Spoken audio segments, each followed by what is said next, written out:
Are you feeling stuck after bariatric surgery, like the scale just won't budge no matter what you do? I get it. Let's talk about why weight stalls happen, what they don't mean about you, and what you can do to try to get things moving forward without spiraling into frustration. I'm Steph Wagner. I'm a bariatric surgery dietitian since 2009, and stalls are the number one phone call or email I have received over the past 15 years. They're confusing. You aren't eating much at all, but the scale doesn't budge. What is happening?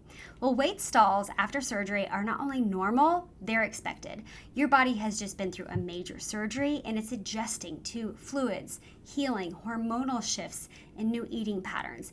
Even past the first 8 weeks of that healing phase, there will be stalls on the scale. It's not a sign to be worried. It's a sign that your body's recalibrating. So if you've ever thought, I must be messing this up, or I'm barely eating, why isn't the scale moving? Or is this the end of my progress? Like, is this the end for me?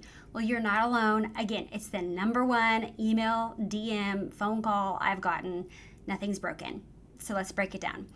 Number one, your metabolism is adapting. Metabolism is a fancy word for how your body utilizes energy.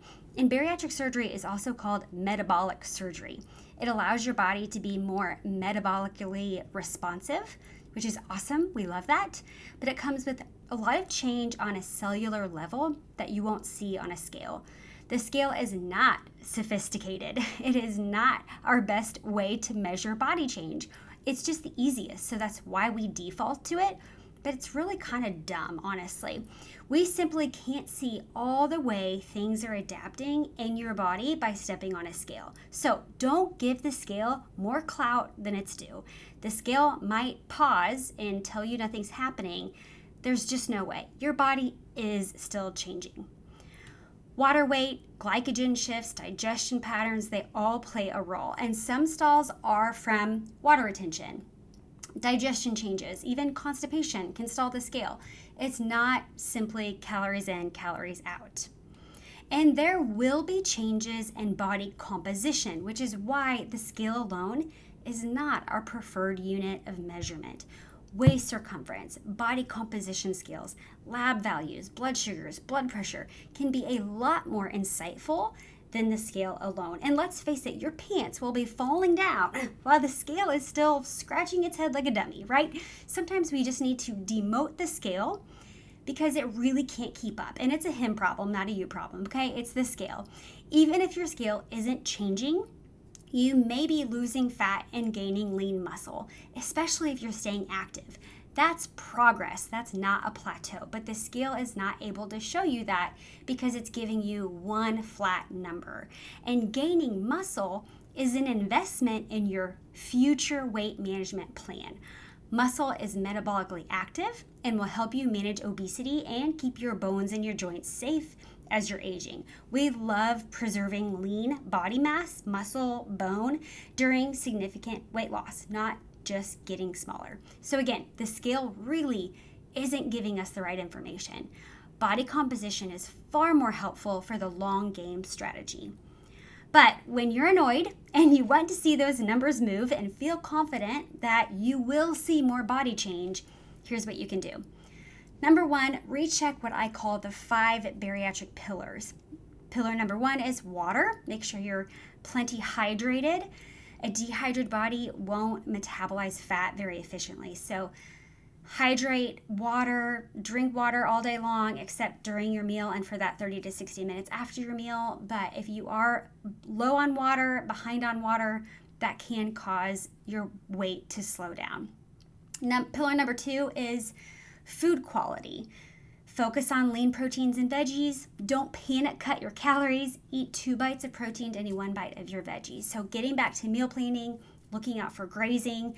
I spend a lot of time supporting members of my website on this pillar and how to make it work in their daily life. Pillar number 3 is movement.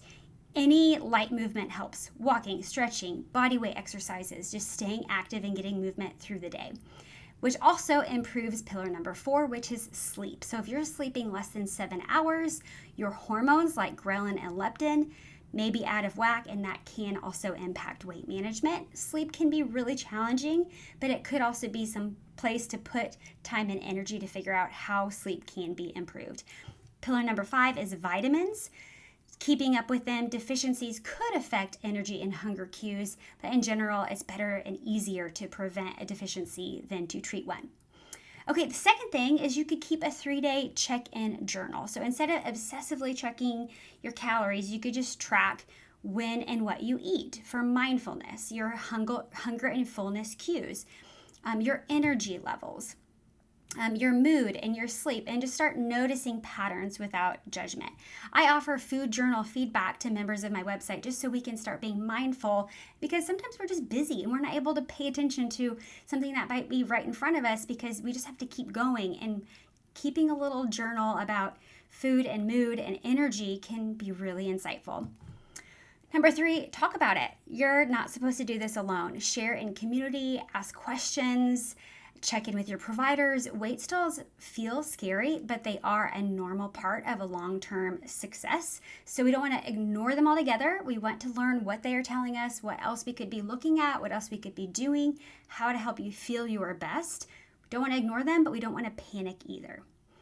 And mindset matters, right? Always. Cutting carbs is not a measurable goal, but getting back to structure is. So it may be that setting a measurable goal to help you feel your best is in order. If a stall is messing with your head, take a breath. You haven't lost progress. You're just kind of recalibrating. Shift your focus to things like celebrating your non-scale victories, right? Taking progress photos, looking at old photos and remembering how far you came, or, something you weren't able to do not that long ago that you can do now, and remembering how far you've come. And make one small change this week. If you do feel like there's a habit that's sneaking back in, what habit do you want to address? And just pick one for this week, and that is enough. You can do hard things. You've done hard things. This stall will pass. When it does, you'll be stronger for having stuck through it. My members talk about this all the time inside Premier Access to Bariatric Food Coach. It's not the easy parts that define your journey. It's what you do during those hard parts. So if you're in a stall right now, you're not alone. You're in the middle of your success story. If you're looking for more personalized help to get you through your stall, check out Premier Access to Bariatric Food Coach. We have courses, resources, recipes, tons of support, live calls. Click the link below to find out more about that, and wishing you all my best in your stall and all that is ahead.